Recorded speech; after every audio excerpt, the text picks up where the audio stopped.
Budaya toleransi memang harus dijaga, karena memang tak selalu semuanya sama. Hidup dalam keberagaman itu pasti, maka tak seharusnya dipaksa untuk sama. Tapi aneh rasanya, jika atas dasar toleransi justru berujung pencampur adukan satu sama lain.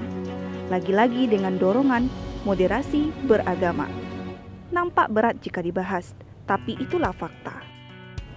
Digiring menjunjung tinggi pluralisme, intoleran jika tak mengucapkan salam ataupun perayaan agama lain, sensitif pada gerakan Islam. Jika budaya semacam itu terus ditanamkan, sejatinya bukan hanya aneh, tapi juga toksik.